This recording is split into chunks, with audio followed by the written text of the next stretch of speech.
I am Baiki Venki, and this is the Working Athlete Podcast. Here, I talk to working athletes from all walks of life and experts from various sports to provide you with inspiration, training tips, time management, and lifestyle advice.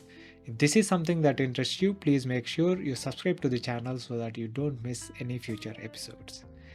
Today's guest, Volker Maier, is a retired Air Force flying instructor and the head of Peaks Coaching Group, Germany. He has been coaching a lot of runners, cyclists, and triathletes over the years and has been working with a few Indian athletes as well. I got a chance to sit down and talk to him when he was in Bangalore briefly on the way to a training camp in the hills. In this episode, we talked about his journey as an athlete and as a coach over the years. We talked about various aspects of coaching and his views on various topics like the importance of building skills, importance of strength training, the role nutrition plays in training effectively, among various other topics. It was an insightful conversation with someone with a vast experience in the sport and coaching. I really enjoyed this one. I hope you will too. With that, let us get started.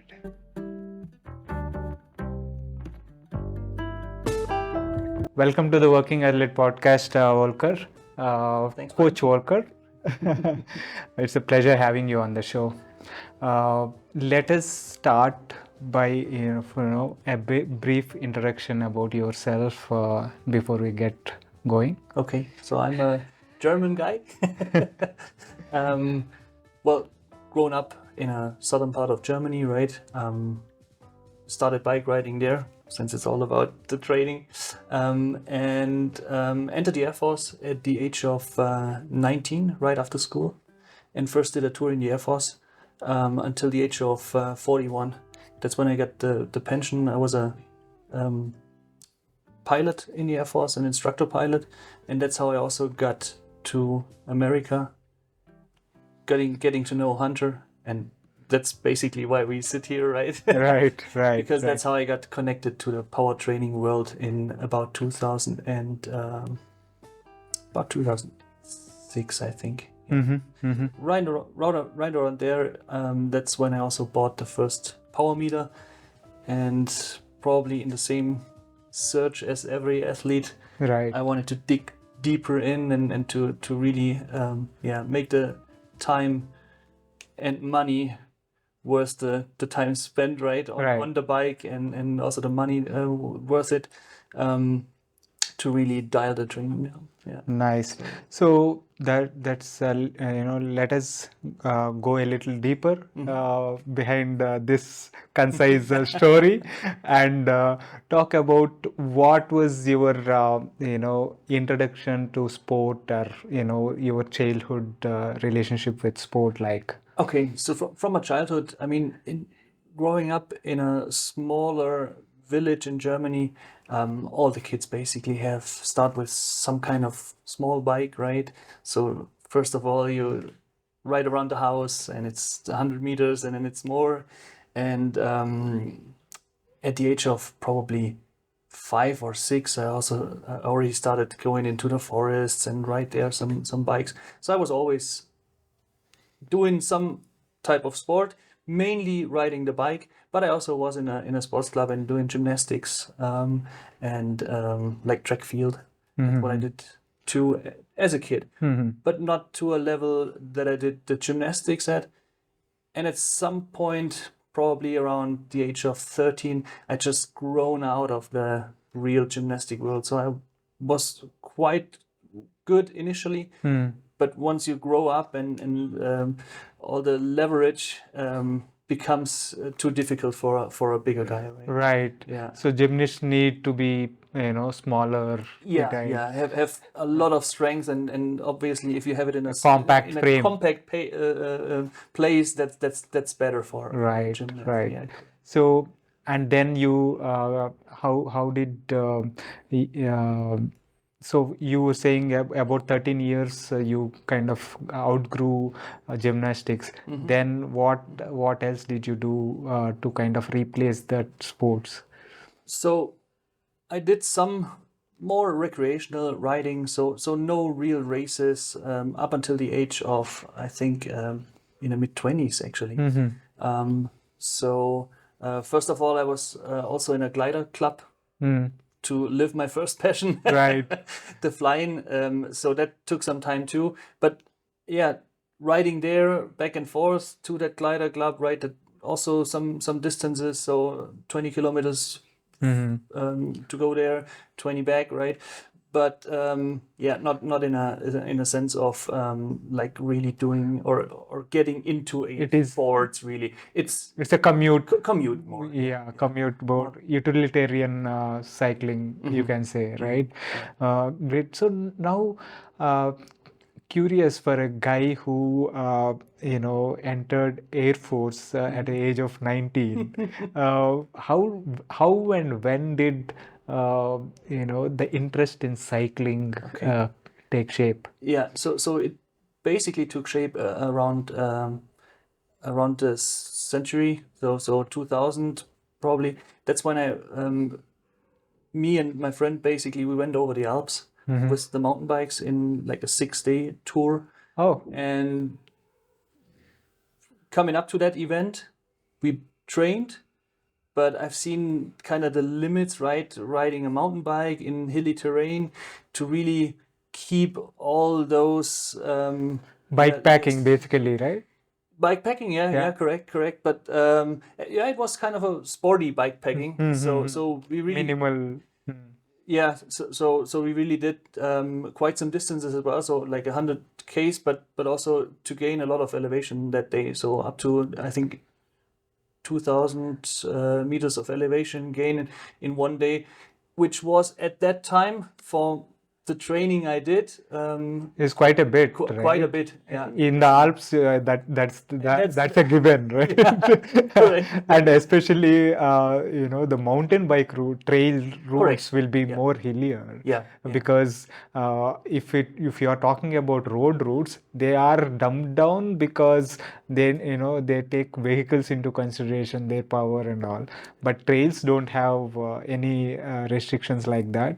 So there are more hillier and Yeah. steeper, I would think. Steep sections, rocky parts. Rocky parts. So 100K mountain bike riding is quite a bit of work you do. Yeah. I would equate that to some 250K or more road riding, right? 100K on a mountain bike Oh, yeah. trails would be considerably hard. Yeah. Yeah. Yeah. So, Correct. so that how that trip basically solidified your love for cycling. Yeah. Well, on that trip, while I was still on that trip, I was calling my wife and telling her, "Hey, I need a road bike because I need to train a little bit better than I did because I've seen, okay, yeah, you couldn't just hold the zones, right?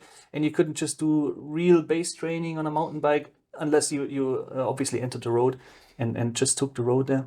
So I've seen kind of the limits of what my bike would give me, right? And then I was like, no. If I do it correctly. So Right. I started really to dig deeper and then also to start reading books about it. Yeah. So once you got back from that trip, you got a road bike and started training and researching about that.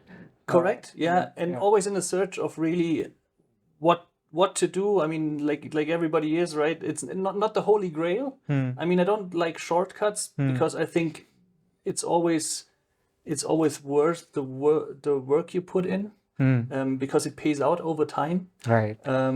So we just had the topic in the last session, and skills cannot be stressed Right. hard enough, right? Right. Because you need biking skills, and for us, it's a little bit easier, I think, growing up with the bike already.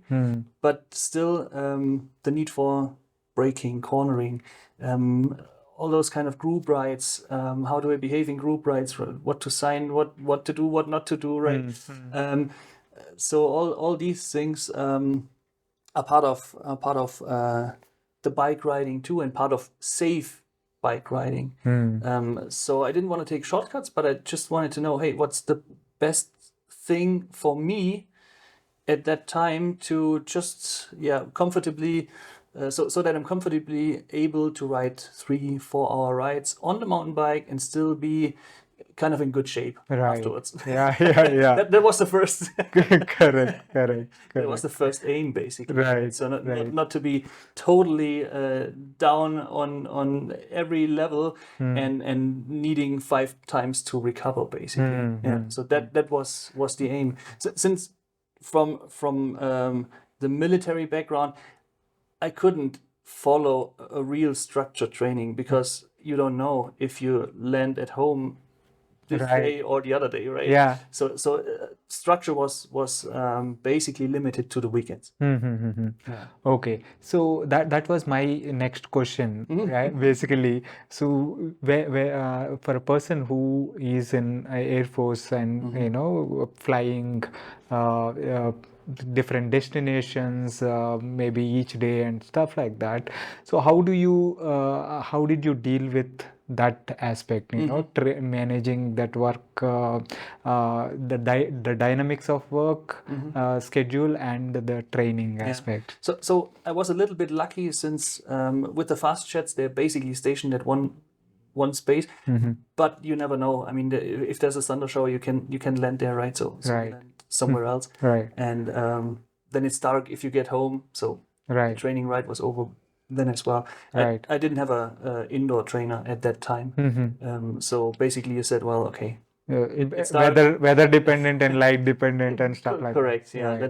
Let's skip that day and try the other day. Right. So it was not a real structure, but on the weekends I could try, right? And honestly, work comes first. I think that's with every working athlete or with every athlete who has some other things going on besides just training. So most of them are not pros, right?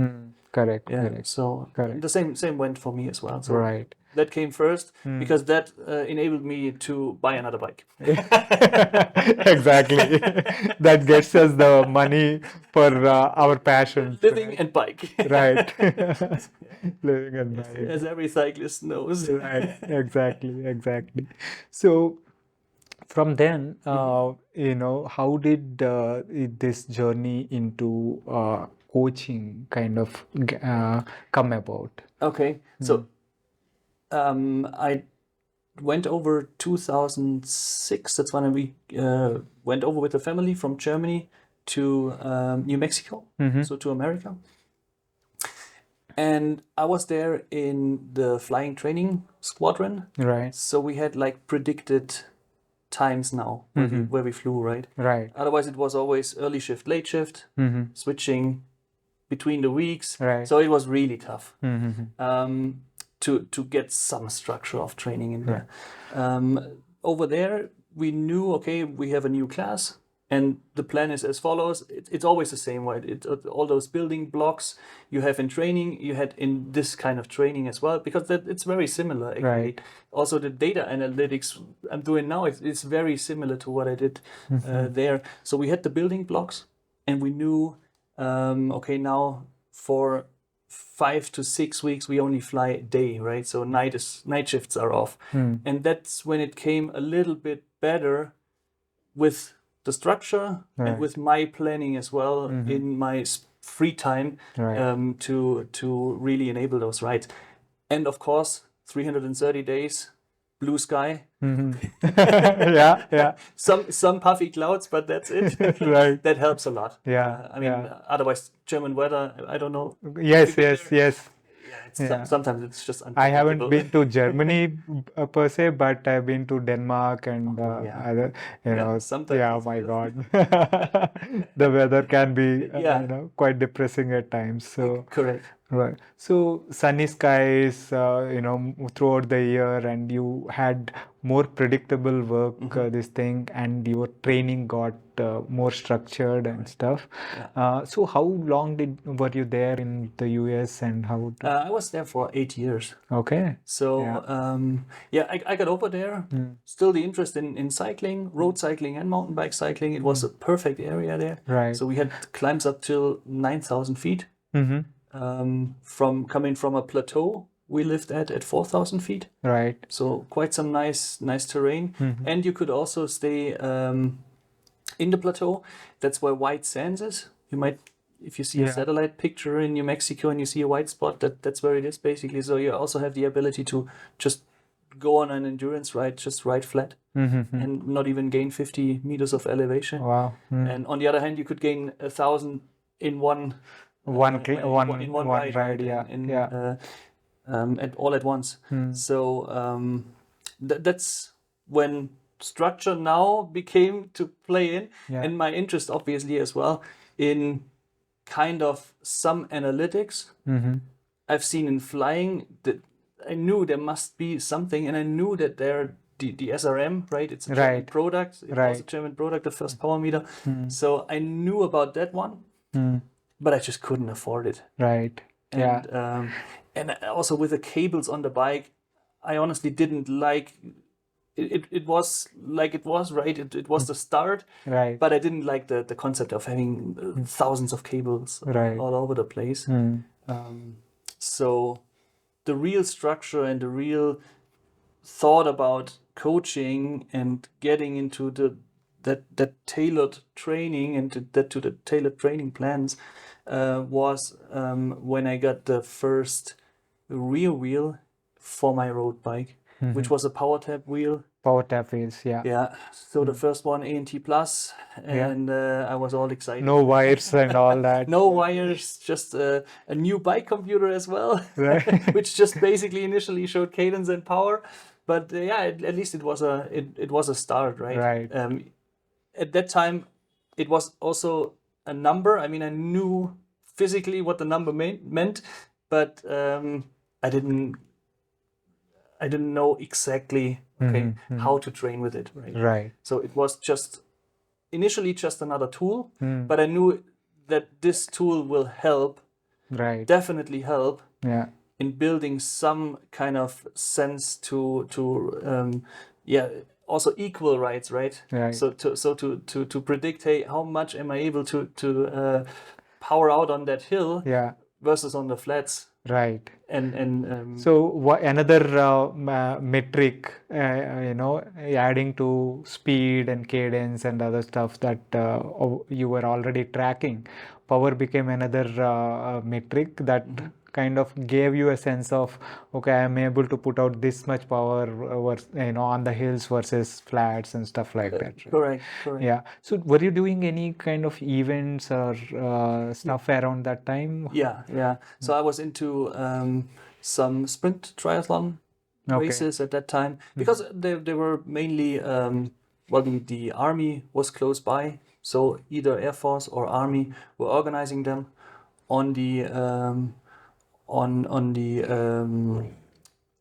Air Force bases, right? Yeah. So they did an inverse triathlon because they didn't have a lake. Okay. So they couldn't cope with that much starters initially. Right. So they did it vice versa, in order to get to get those guys in a row, basically, into the swimming pool. So you had to swim back and forth in the swimming pool at the end. So you first run, then bike, and then all right, swim in a pool, basically. In a pool. Yeah. Okay.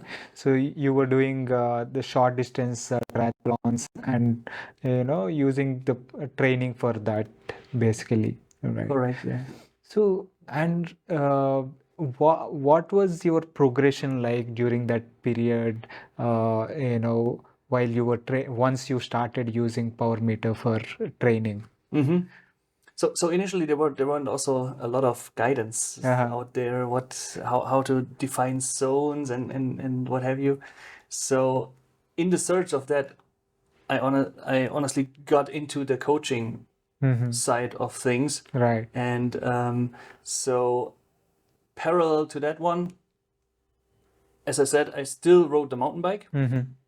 So I was doing a mountain bike course from the German federation basically, but I also signed up for USA cycling coaching licenses. Okay. And knowing that the aim of the game was to get that power certification Right. and to get into that power course, Right. which took the basic course and then an advanced course of learning how to train Yeah. initially, like learn all the training methods and principles and all that. Right. So they had a nice building block there in the US, I must say. And after completing the level 2, that's when you had the option to start enter that coaching. power course, and that's what I did, and that's actually how Hunter and I met for the first time in Washington, Okay. where he gave the power course and where I learned the things, and then Right. you saw a progression, Right. and then you saw improvements in not only the power numbers but also how I trained. The from the duration basically, so Right. from the sustainability side, Right. I would say, yeah. Right. So I was able to sustain more power for a longer time, Okay. which nowadays gets dropped a lot. That there's also duration, right? Right. It's everybody, oh no, more. Right. But the duration side is the interesting part Correct. in an endurance sport most of the time. Right. So, which year was this when you met Hunter and Hunter, probably about 2009, I think. Yeah. okay. Yeah. Okay. So you've been in the coaching side of things from around 2009-10. Yeah. Starting in probably at 2008 with the first courses there. Right. Yeah. Right. And then just initially it was just giving advices to another guy in my squadron, right? He was training for triathlon. Right. Then the other guys, hey, we were mountain biking and how do we do it? And I don't want to eat anything because I need to lighten up. And you're like, no. You still have to eat, otherwise you basically in the end Right. fall apart and you can't produce any power at all. Right. I mean, so get help, or the power meter actually helped big time. Right. Just also to see some numbers and then to really not take an educated guess because I've read a lot, Right. but to really have a much better number and say, well, honestly, we are almost kind of the same size, we are almost kind of the same weight. You probably expend so and so much calories an hour. Right. So think about it, and now you don't want to eat. Hey, after 3 hours, It's going to doesn't cost make you. sense. Yeah. You slow down like crazy and just grind your way back. Yeah. Right. So when it comes to, you have been training, say based on HR and stuff before, and then you educated yourself on power, got yourself certified and all that, right? What is what are the advantages, or what are the differentiating factors when it comes to power based training versus other forms of training, you would think, in your view? So first thing is not to get addicted to a number. That's important too, but I mean there are super big advantages, obviously, because we could never really get the intensity quite right. You could tell, okay, well, now I'm able to only get one word out to you, or now it's a little bit better, I can say 3 words, right? But then the sentence is over and I need to breathe again. Those were the kinds of parameters basically we had on our hands, right? And the kind of help we had to just guess again, guess the intensity. Right. But now with that power meter, oh, okay, now I'm working really hard, consider to what I used to see. That those are the first things if you watch that number, right? You see, wow, okay. Or on a not on a mountain bike, but on some steeper parts of the climb where eventually even the cadence might drop, and then you see, wow, okay, how much does the strength need to come into play now? Cadence drops, and I'm even have to put more and more strength and force in here Right. to get that power up or Right. to see that high power number. Now you get a feel for the relationship as well. Right. Like Right. cadence plays a role, force Yeah. plays a role. That's how it Yeah. comes into. Yeah. So in the great point that you mentioned about, initial days, it would be like the intensity. If you are in endurance zone, if you are able to speak, clearly with a friend, you are probably in a, leisurely endurance zone. If you are able to, talk in maybe some sentences, maybe you are in tempo. If you are not able to, if you are ragged breathing and you are not able to speak, maybe in threshold zone. So that those kind of became the definitions of zones.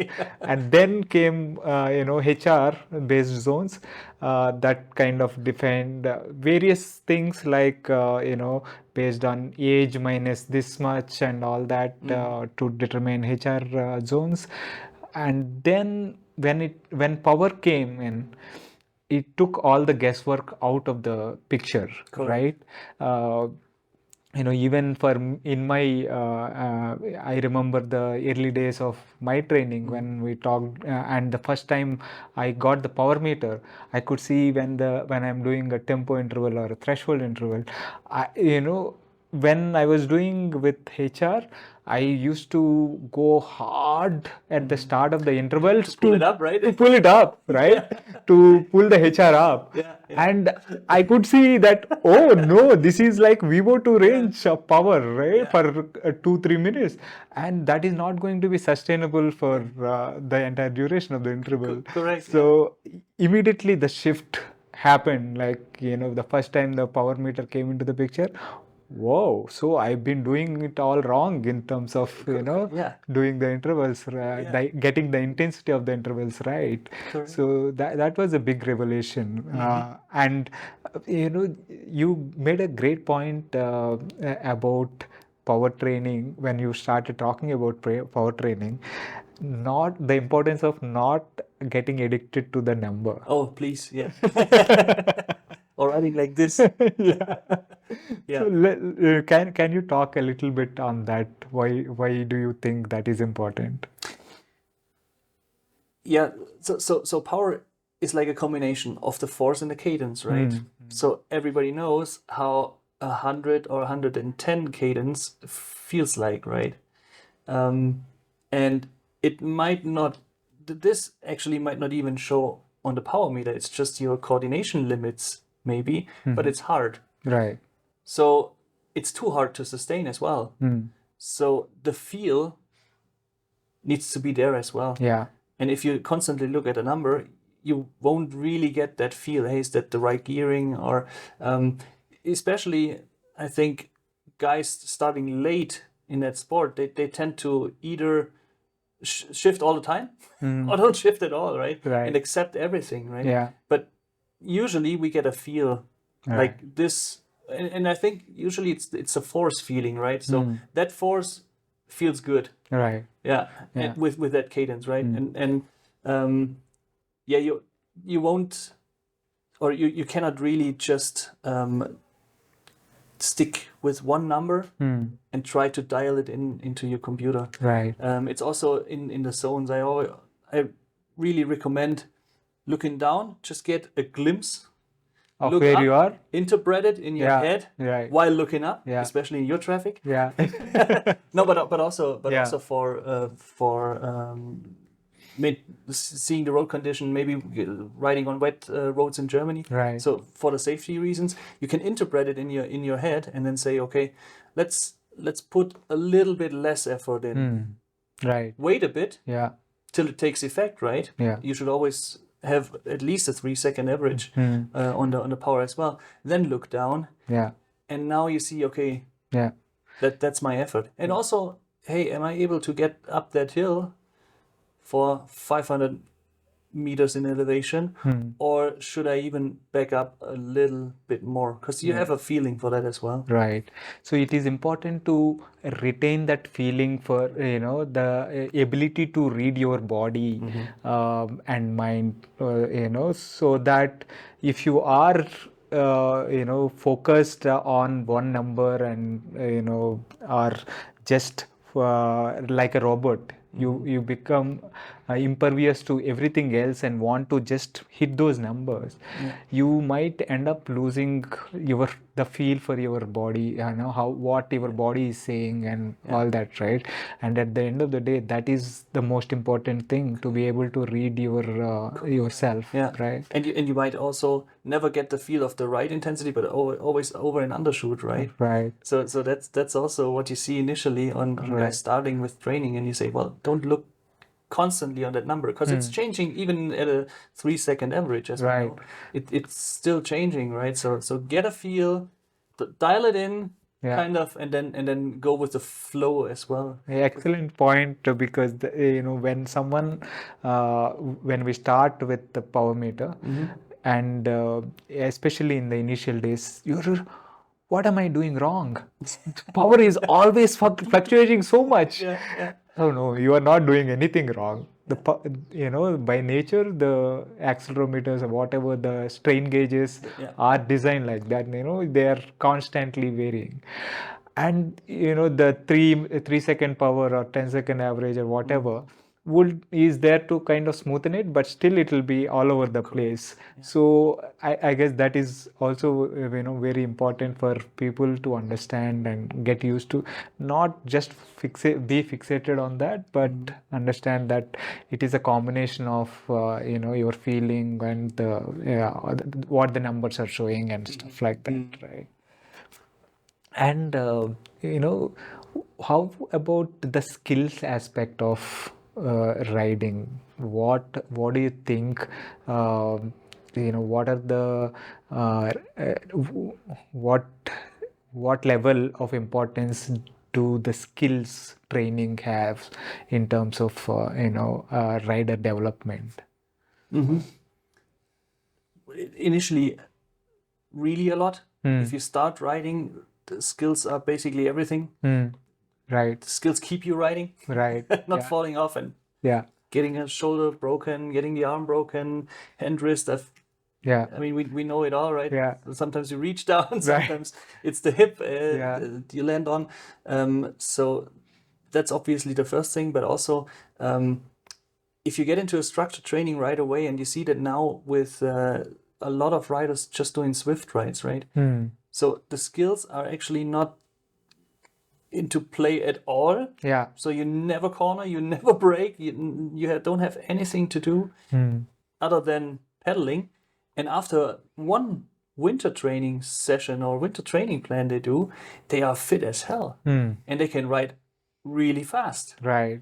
And then they try to ride in a group. And then the group says, no, you don't ride with us. That's what really happens. So in some camps, you hear those guys, well, they talk about the FTP number first, right? What kind of FTP they have. Then they ask you, what do you have? And then they think, well, the next day they're going to win, but nobody wants to ride with them.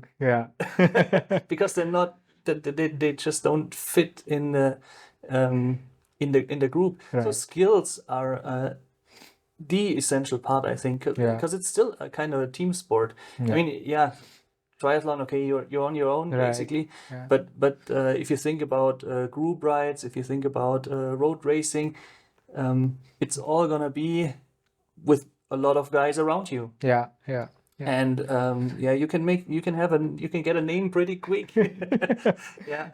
So we can, as a group, we can immediately spot who is riding, a bit shaky, and you can immediately tell, okay, boss, you better not be on his wheel, right? So, and you make a great point there, because nowadays with indoor training, you can get really strong very quickly. You are on Zwift all the time, and you like really strong legs, and you get out on the road and join a group ride or a race, and you don't know how to hold your line. Correct. And you don't know how to take corners well without cutting off people. Correct. So, and recently I'd like to share an anecdote where I've experienced the not so good part of it. And we organize races here that are called Bangalore Amateur Racing, where a bunch of guys come together, and we that handicap format where you give a time to a slower group, and then the faster guys start. We had that, and we had like a really decent 15 to 20 member group as the fast group. And a couple of guys are super strong, a couple of young guys who have no group riding skills because they train on their own, indoor or outdoor, whatever. But they join the race, and immediately halfway through the race we knew that okay, these guys were like wavering all over. They, it might be the fact that they are at their limit, or it can be that even when you are at limit you tend to waver a lot, right? And they are all over the place, and we were telling them, boss, you need to hold your line. I mean, maybe they didn't even understand what holding the line means, right? Right. So, we were getting closer to the finish line, 4-5 k to the finish. One guy just swiped, the rider at the back, moved violently, as in suddenly moved the line, and one guy got taken out. 5-6 of us just landed on top, and I landed on my shoulder, and now I have a titanium upgrade. Titanium. Right? So that is And the an extra scan on the airport. extra, yeah, exactly. Extra scan. No, it's titanium. So yeah, that is a very practical thing, right? So the skills, the development of skills is very, very essential, like you said. And how do you, as part of the development of skills, I actually suggest people to, join smaller groups, right? Start riding with 2-3 people, then start riding with, progressively bigger groups, with the intention of learning to ride in groups, right?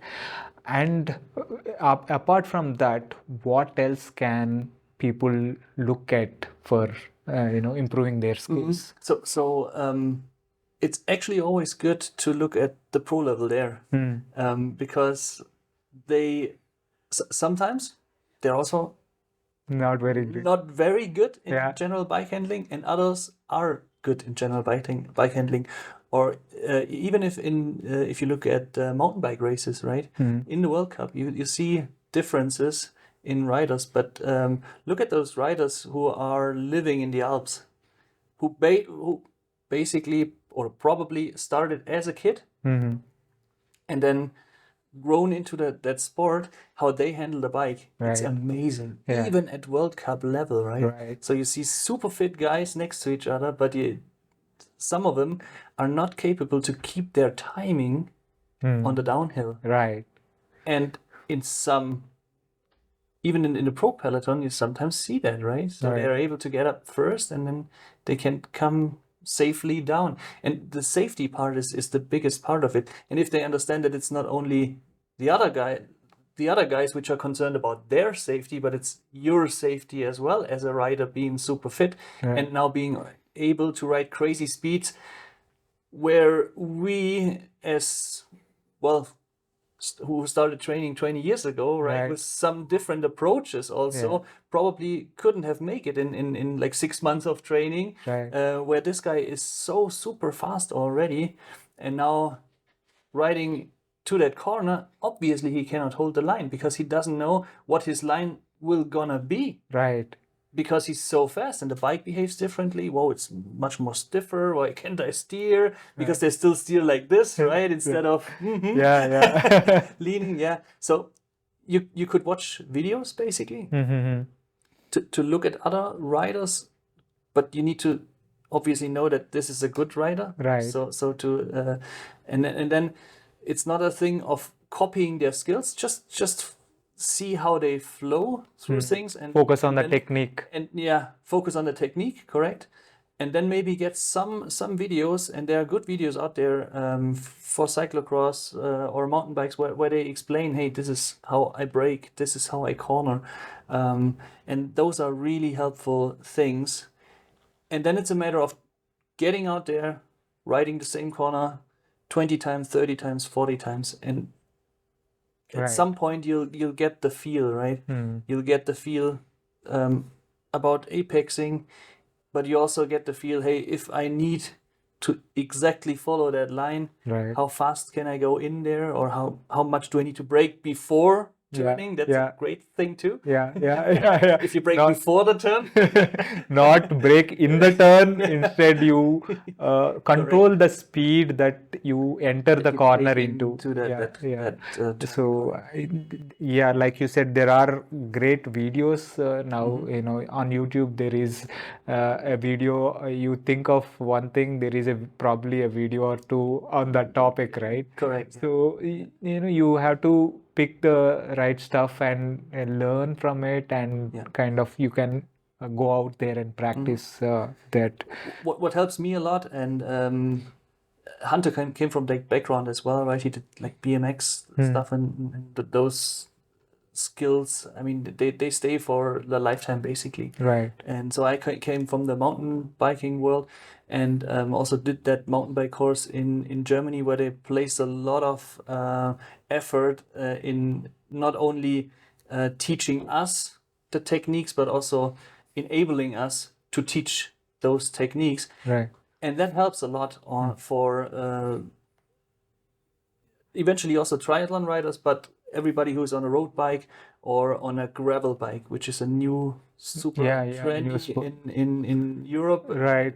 Probably here as well. Not so much Not here, so much, but yeah. But it will come, I guess. Correct. But you see a lot of crashes there as well with the gravel bikes. And it's again, now you enter mountain bike territory Yeah.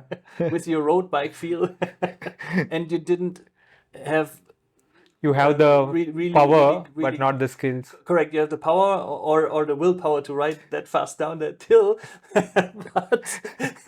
but not the handling skills. Right. Correct. Yeah. And that's an important thing. So I always, during all the camps, I try to at least take some guys and take them through a turn and show them and really practice it. Right. Really practice it. Feel it.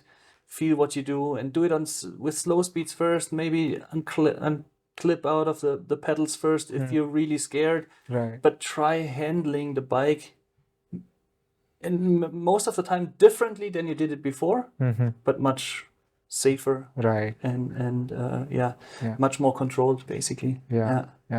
There is no substitute to practice, I would think.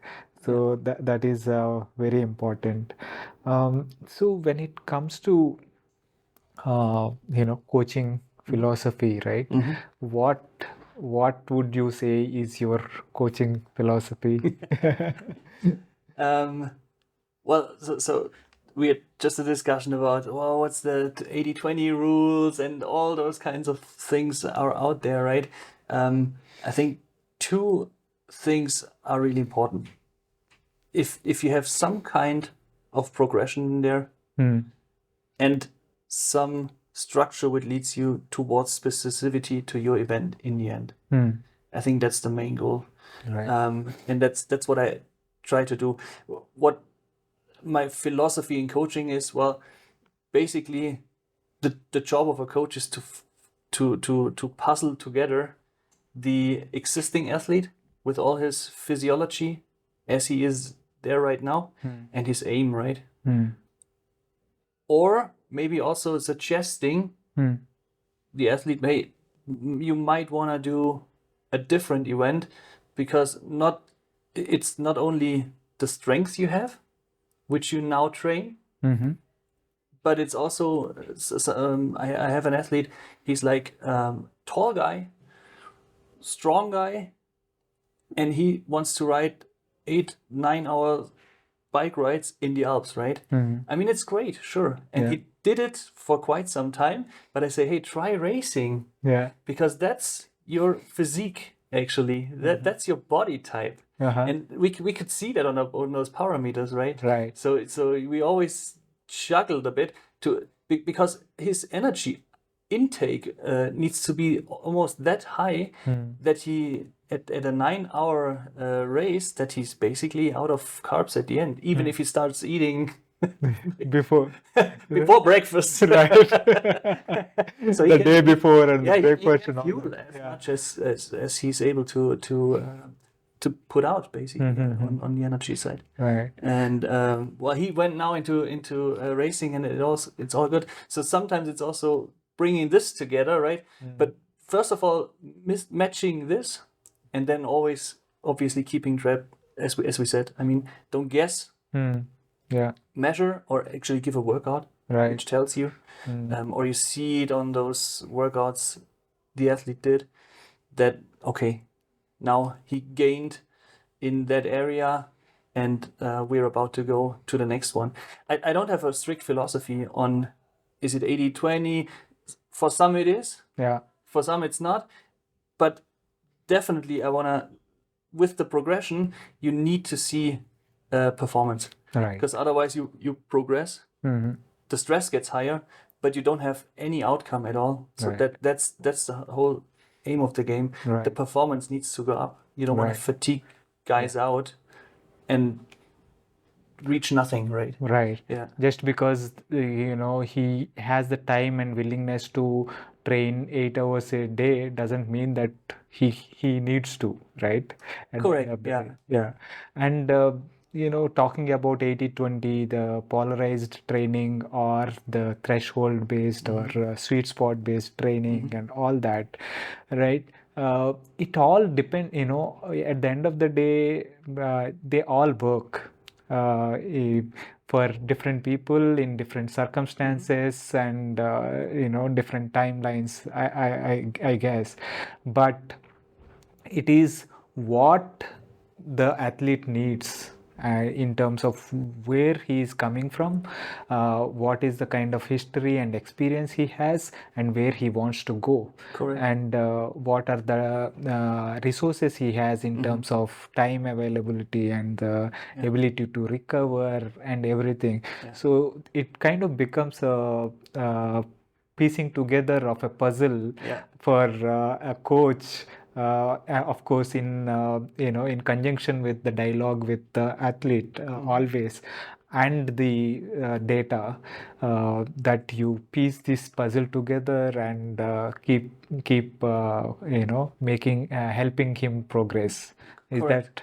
that? Yeah. That's exactly the thing. And the comment box in the workout section is actually the most important thing. I mean, I want to know if he should be able to do all the workouts, but Right. I want to see it. Okay, well, he did it like it's supposed to be, right? Did I get enough time for him in not the zones, because time in zones is always critical, but in the efforts I wanted him to do, right? Being it a micro burst or being it whatever, and those are important things too. But it's also important what he tells me later, right? Well, a lot of stress at work and so on. So this is actually more the philosophy. Yeah. Yeah. Make it so he can live with it, so he can stay safe, and so he can do it for now until he's at the age of 80 or 85 and say, well, okay, that's it. That's my cycling career. Yeah. Or maybe he's even cycling at the age of 90. Right. But you want to enable him to ride his lifelong, right? Right. Yeah.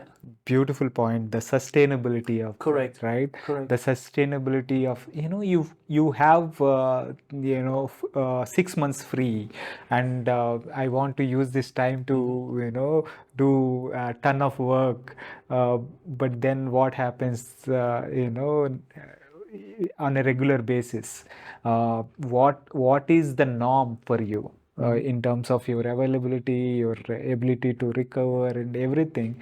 What is the norm, and what will enable you to continue training safely and with progression over a period of time. Yeah. So yeah, the sustainability aspect of it, if you are able to stay safe, stay healthy, and continue riding, enjoying the your riding for a long time, Yeah. you would have done the job as a coach, right? Yeah. Correct. Yeah. Correct.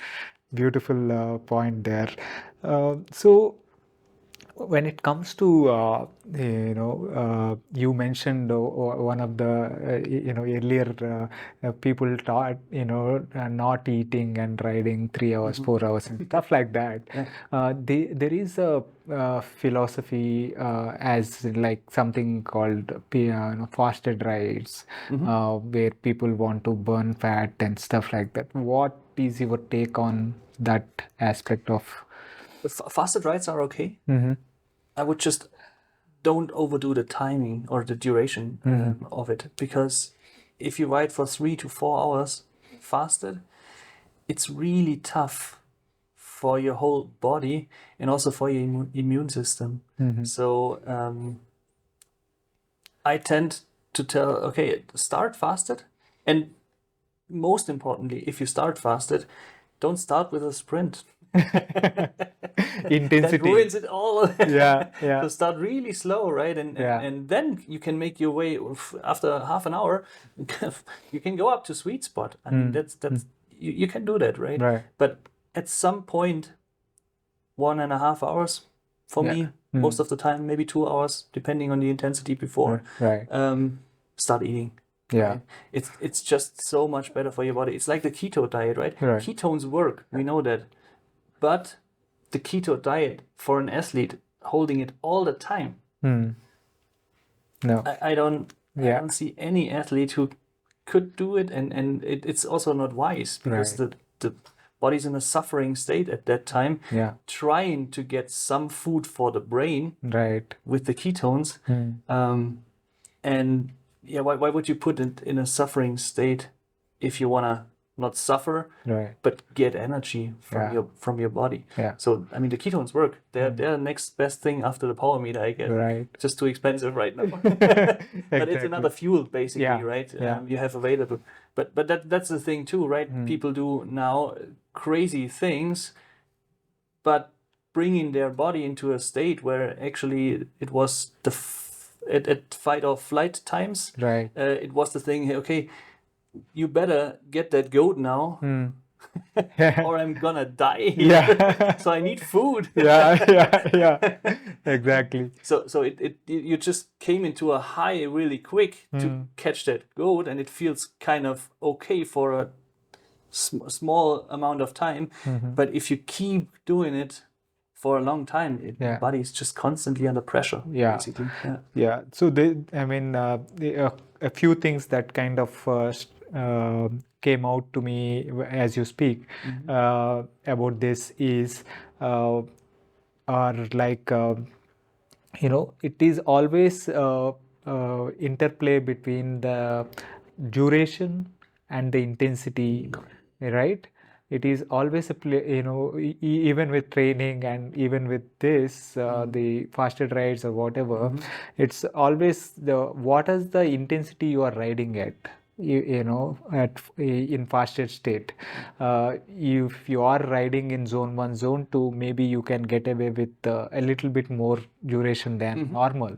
Correct. But if you are going tempo threshold, you are going to need fuel at some point, right?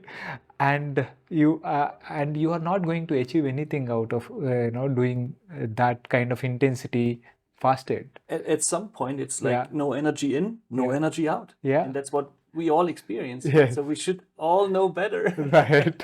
Right, right. Yeah. So that and all, yeah, that is a great point. You have to take all that into consideration, and so because when you are, say, if you are riding in the morning, you start the ride because already if you have eaten 8 in the night or something like that, if you are starting your ride at 6 and ending at 8, that is 12 hours of fasted.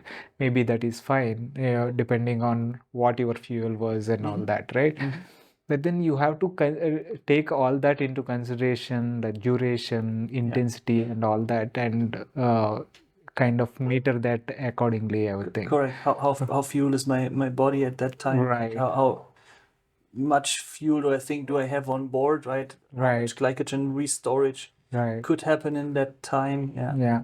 And for me, one golden rule of sorts has become like never diet on the bike. For me, that kind of helps, saying that you have to fuel your workout so that you can get faster. Yeah. So don't think that whatever you are dieting or not eating on the bike is going to help you become or lose like 2-3 pounds, Yeah. right?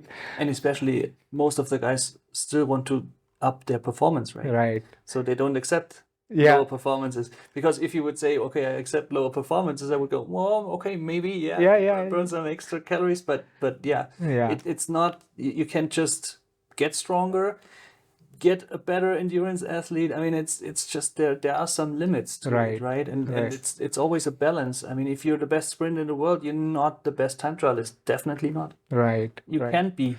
Yeah. So that is where you got to fuel your work, so that if especially you want to get faster and stronger, fuel your work. You have other times where you can meter your intake and make sure that you get enough nutrients in the right amounts and all that, so that you can over a period of time lose that flab you're thinking about. Correct. So Correct. Yeah. yeah, so that's excellent. So in terms of fueling for the training or racing, what is your kind of advice for cycling? Well, usually before the ride, 2 to 3 hours before, having a bigger meal helps. Then I recommend not eating anything in between. Right. Also, just drink water. Yeah. Stop drinking soft drinks at all, completely. Yeah. Stop doing that. Yeah. Unless you came off the bike at that point, and then there's maybe like a Coke or whatever. Right. That's fine, right? To replenish it quickly, but after that, Yeah. get away from that stuff. So get water, do the ride, fuel the ride. Yeah. And as we talked about it, intensity is a big part of it. Yeah. If you wanna go anaerobic, where does it come from? Eat it. Right. Yeah. Otherwise, you won't be able to sustain Right. that energy. Yeah. And then after the ride, like not immediately after the ride, but within like 15 to 30 minutes, start getting your post nutrition. And that's a mix for me of protein and carbohydrates. And again, Power Meter tells you how much calories it should approximately have, right? Right. And the intensity will tell you how much the mix should tend towards carbs, Versus maybe also towards protein at that time, because that might help you in the weight loss as well. Right. I mean, those calories don't account to 100%, so that helps most of the time. Yeah. Yeah. Excellent. So now we have talked about the power training. We've talked about skills. We've talked about the nutrition aspects of it. One thing that becomes almost not talked much about is the psychological aspects of it, the mental aspects of it. So how do you kind of help athletes on that aspect? Yeah. Yeah. Some athletes are more prone to enter a vicious circle there. Right. Others are not, right? But yeah, you need to talk about it, and it's basically, first of all, I want to know what's the motivation of that guy, because that gives me a hint on how to play it a bit, right? So how to get him to maybe see something different, right? Not look at the workout and say, "Am I able to do this?" But just, hey, okay, I start with this one. That looks like a hard nut to crack, but start doing that, right? And then getting piece by piece by piece together, and all of a sudden you're through the workout, right? So those are all aspects, getting the mental game right. But some need help, yeah. Some only see that big goal, right? That race 9 months away, Right. and that's too far. That's really too far. So you should have like a race to build up, or just sometimes it's also just a ride which takes 8 hours, Right. close to your target. Yeah. So you know, I can do it. And then if you just short of the event, you only did a ride with 6 hours. Well, yeah, but I can sit for 8 hours and I'm fitter than ever. Right. So I kill it over the 8 hours. Right? Yeah. It's a total different mindset they go into, and sometimes I do it actually together with the racing plan. So if they have like a sea race or not so important race, just plan something into, like plan a like a half marathon, and okay, maybe the full distance he or she might not be able to run that, right? Plan in the middle of it, plan a rest.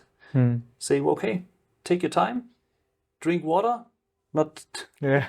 like Pour this, some, but yeah. but Drink. fuel up. Yeah. Fuel up. Maybe also get a small bar, right? So you can get rid of those gels all the time. Right. Have a break from the gels. Get a bar in. Take your time. Take a breather. And then start again. Yeah. And probably you see, okay, I did it now in 2 Right. sets, and Yeah. the next time we put it together, and it's 1 set or one Right. block. I did. Yeah. So kind of that strategy is breaking the big Right. Complex things, complex put things it- into put it- smaller chunks, and Correct. focusing on the smaller chunks. Yeah. And then so that then they can all come together at a later point of time. Correct. And also that the first thing that you talked about when you talked about this topic was looking at a hard workout and freaking out. Yeah. So that we have all experienced at one point or the other, right? And we see our athletes going through the same thing. So what would be the strategy or thought processes that help us overcome those things? So breaking it in pieces is one thing, right? Approaching it with have the end in mind, right? Right. Now it helps to maybe also think about that good goal, or even why does Swift work? Because we see something, so get a visual as well. Right. Maybe watch instead of watching your favorite series, watch a cycling video, just for those hard efforts in the beginning, maybe, and then you can switch over to the whatever Right. film you like. Yeah. Right? Yeah. But have also maybe attract the brain to something different, right? So keep it busy with something else. Right. Right. So those are all kind Techniques of that will techniques and tricks you can use. Yeah. Yeah, that is that's a great point. Giving the mind something else to focus on, along that kind of stimulates you and kind of helps you towards your goal, is a great way. And again, that thing of breaking it down, the workout itself is a monster, but the first interval maybe you can, do it all right. Mm-hmm. Once you are done with that, the second interval, yeah, of course you Piece of can. cake. It's okay. Yeah. Right. But so take it one by one Yeah. and just focus on that and keep moving. Without knowing, you probably would have done the Yeah. majority of it. So there's another trick, basically, how to fool yourself. The brain measures the glycogen level as well for you, because it's your mood swings sometimes too. So Right. if you see, or if the brain sees, okay, I'm getting low here on my fuel, which I tend to use, Right. then it'll tell you, okay, hey, don't you want to stop cycling? That's freaking hard, right? Yeah. So just eat. Yeah. Have a small sugary thing. That's when you can eat sugar, Right. because that's when you burn it, right? Right. So have it.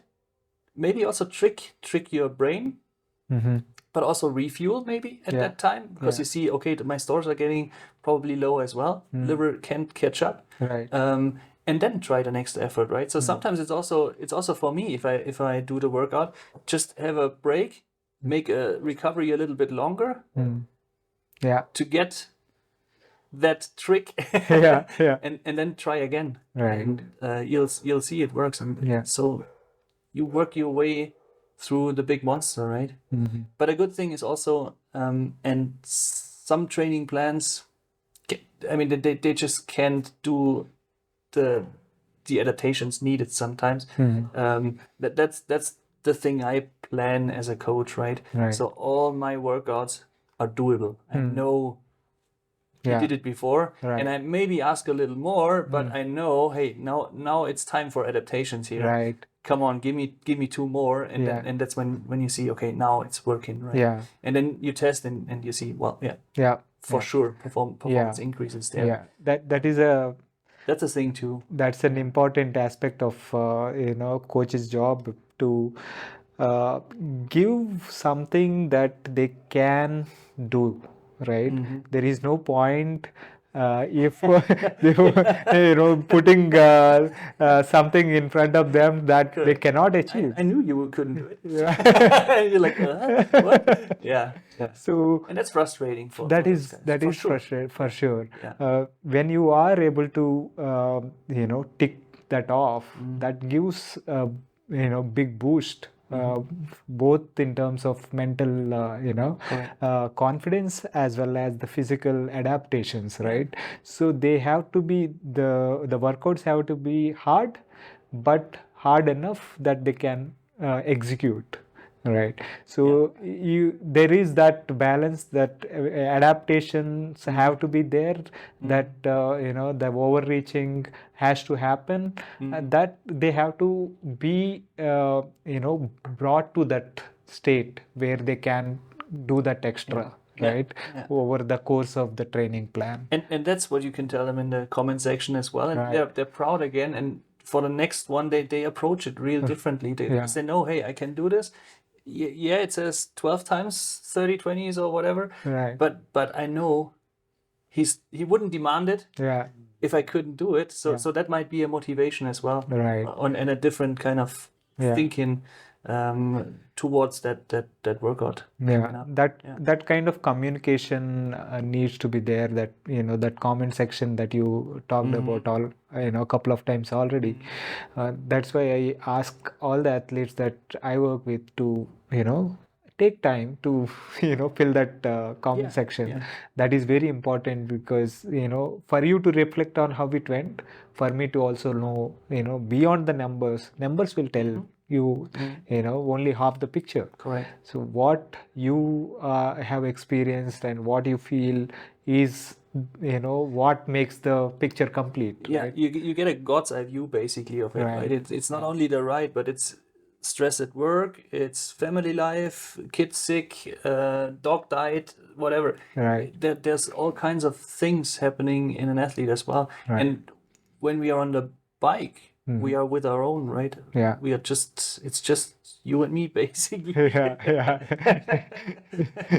So there's time to think about stuff, and so it needs to be addressed as well. Yeah. And sometimes it's just not the time for a super hard workout, but other times you might even sometimes I even ask, hey, do you want to train today at all, or do you really want a hard workout just to kill it and get the stress out of you?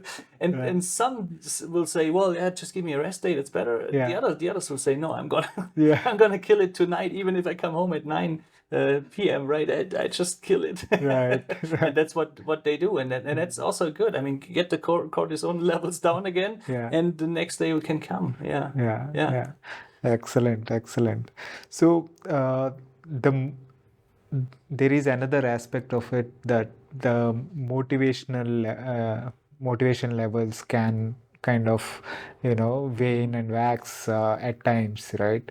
So what what do you do or say to kind of help your athletes there, if at all? Again, it's the timeline thing, right? Not to be too far ahead. Yeah. That could be one help, but it's really okay. Training sometimes is hard, so they need to have their picture in mind, and everybody has a picture, right? You being in the lead group, you not being spit out at the end of the field, whatever it is, just play that. Yeah. And remember that. But it might also be to give them a workout, again, which they might never have done, which is different, breaks the routine, but gets them to know, hey, okay, I did 12 hours today, no problem. Or some workout they never did, or maybe switch bikes. Get out, even if it's wintertime. Get out on your mountain bike. I don't care about the intensity. It's just maybe get to know how snow feels. Get to know how it is when it's sometimes a little bit icy. Play it safe, Right. but play around, and that might get them all back, and they enjoy what they do again. Right. Now thinking of the European style riding at the moment, right? Because we all at Swift, and we were like, okay, another time, then on. No. Yeah. On. So there's a couple of things that kind of jump out at me.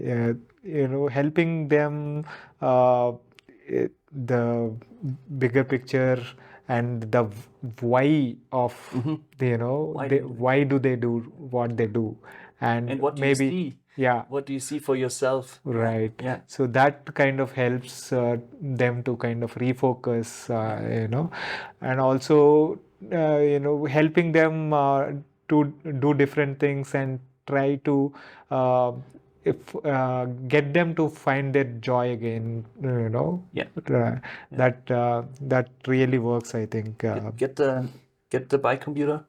Put it in. I always say, hey, put it in your jersey pocket. Don't look at it. Don't look at it. Record it, but don't look at it. I wanna obviously have the data thereafter, but not on this ride.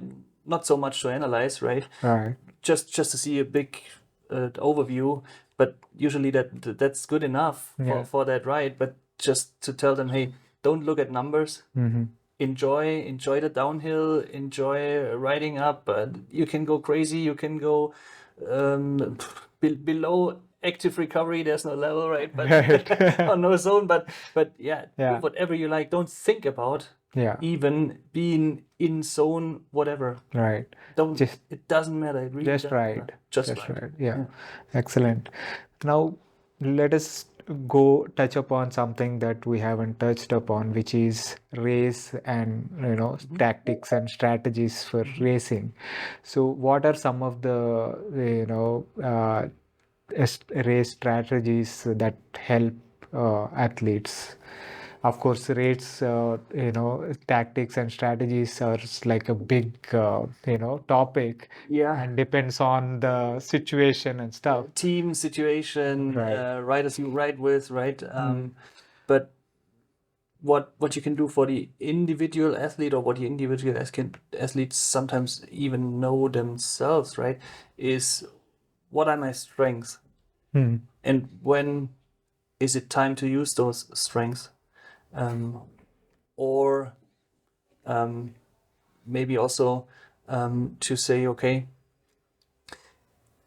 sprinting is my strength, but if I'm not upfront, it all doesn't matter, right? Right. The sprint doesn't matter. Yeah.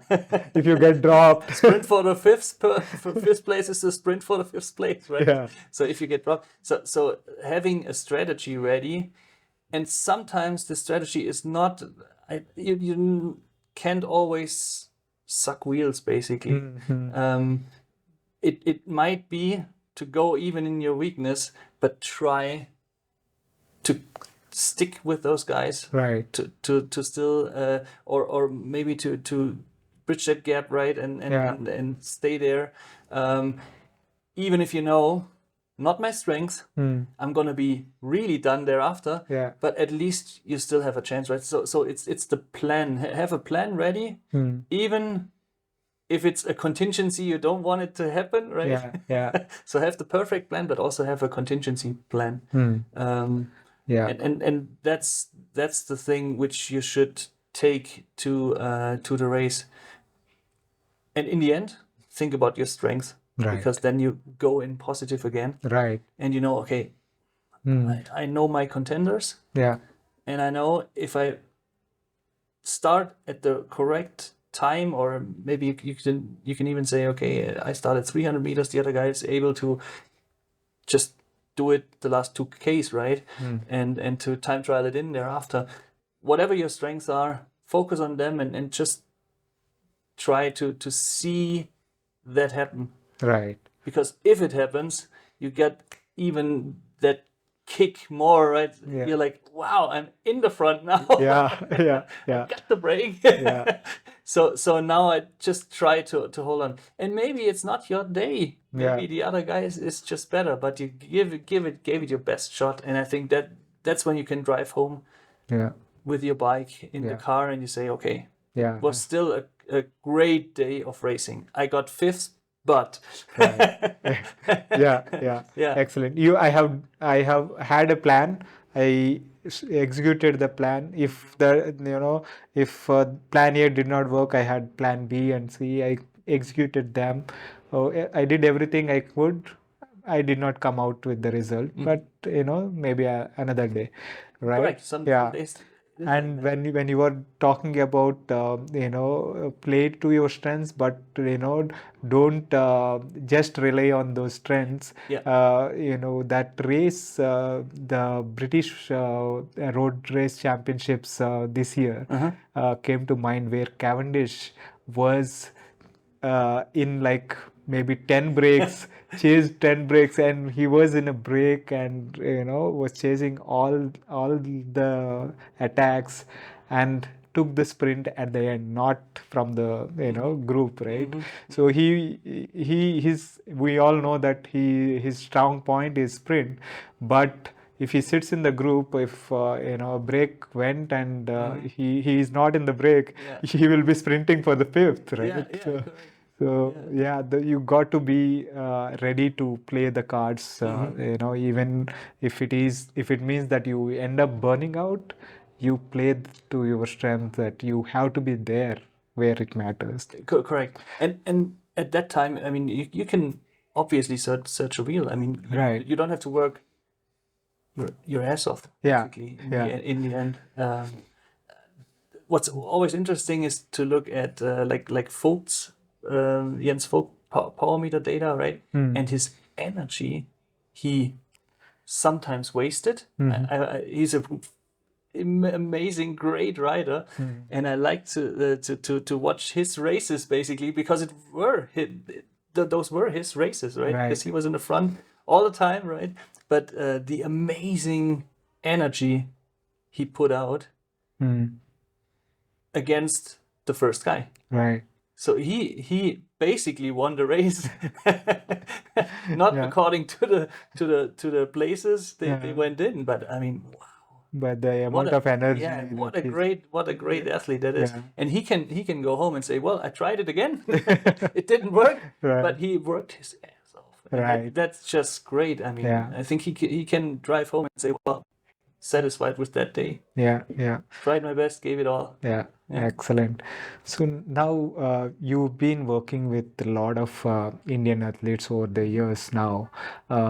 So what do you see uh, that is common with the other athletes that you work with, or what is it that you see different?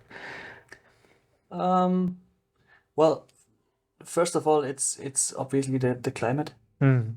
which is quite different and which yeah, forces you sometimes to do workouts. I would more see like in the afternoon, or everybody has a biorhythm, right? Right.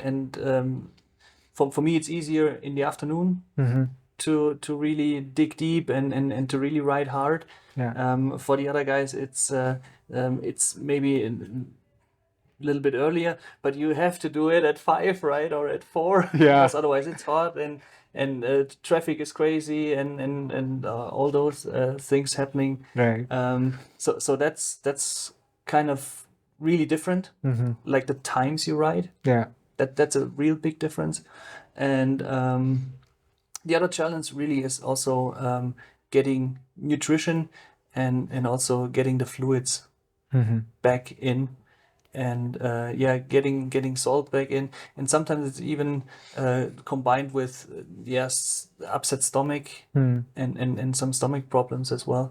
I don't see that as much in the European riding, but it might also have to do with those times Okay. you need Yeah. to ride. So Right.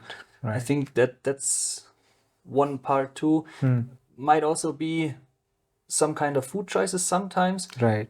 but Mm. yeah, Okay. it's all interrelated. You can't really pinpoint it, but Yeah. yeah, those are So challenges. yeah, you have been working with I think Srinath Rajam and Hmm. gang from quite a few years Hmm. now, Hmm. and more recently, I think Joel and Hmm. others, Hmm. right? So over the years, did you see any shift or changes? Oh yeah, Yeah. yeah. I think the understanding of what I get from the data and what it should tell me, um, again, eating mounts and stuff like that, it just got a lot a lot better, right? So the understanding of how to use things, and maybe about things I don't have to worry, while other things I do have to worry. Right. That got a lot better. So interpreting the data as well. Mm-hmm. Um, that's a big leap, I think. Yeah, yeah, Okay. which Okay. got a lot better. Excellent. So this has been a fantastic chat. I take away a lot of things from this discussion as well. I'm sure the listeners will as well. To kind of conclude this session, what are some of the tips that you would give working athletes to do well at sport as well as life? Sport as well as life. Wow.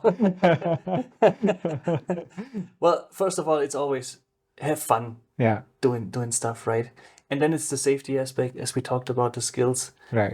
Do some skills, and it's also fun, Mm. honestly. Yeah. If you start doing them and you start that, there's like a race I do, the slowest race of your career, basically, where you just try to sit on the bike and don't get out of the pedals, right? Right. Just stay there, and but be the last guy over a line 10 meters away. Right. So do stuff like that. It is fun. It is also camaraderie again Mm-hmm. with the group, and you get to know each other better, and actually you get better. Right. So performance is not all about FTPs, anaerobic capacities, or Pmaxes, right? Right. It's the overall performance is sometimes even a group, Yeah. because some riders are in teams also now, and that's where that sport is actually or should be located, right? Right. Amongst us, and everybody has the chance. Hey, now it's you Yeah. to sprint for the line. I do whatever you want, right? Right. Like Joel Yeah. did, yeah. So Yeah. so that's the kind of approach I would like, and do core sessions and do some strength training as we get old. Yeah. Because otherwise it's the core needs to be good as well to hold our big leg muscles. Right. So yeah, I think that is something that we I did not touch upon during the session. So can we spend maybe a few minutes on that, the importance of strength training for the sport, and what maybe give a few uh, key workouts that can help on the bike. So basic workouts really help a lot. I mean, doing planks, right? Doing squatting, all this. What you think about, yes, Yeah. incorporate that, but also incorporate some mobility, because that's what we miss on the bike as well. Sitting there for hours in one position, and you don't need to have a lot of equipment. Actually, you need to have your body, and then do workouts just with your body, because what we tend to do is like get into a gym, sit on a machine, do the machine, right? But at the same time, we are shutting down some of the muscles in our body and not using them. Why? Again, numbers. Right. So I can do on this machine 60 kgs. Right. Well, I can do 75. That's fine. And in the end, if you want to really stress out that muscle, right? Yeah. And get the adaptation, maybe that's the thing to do. But beforehand, do some mobility, do some where you do oblique stuff and one-legged unidirectional, multi-directional stuff. That's all what we miss on the bike. But honestly, with our pedaling, it's always left to right, right to left. Right. So we work during the cycling, we Right. work our core that way, Yeah. but we don't train that way. Right. And don't do crunches. Not the normal crunches we used to do, Right. because that just makes a lot of stress on the vertebrae, and we have that anyway. There are a lot of exercises like the Russian ones where you can get to those muscles and again work the sides as well. Right. So those normal crunches we used to do as kids maybe as well, Right. and try to Yeah. to beat each other. Don't do those, Right. because it's just another time getting into that position and really getting. Stretching the vertebrae. Yeah. Okay. I got some slip discs, so I know. Okay. Yeah. It's not nice. Right. Not at all. Yeah. So awesome. Great tips, Volker. Thank you for taking the time and spending the time with the Working Athlete podcast. Sure. Thanks a lot for having me.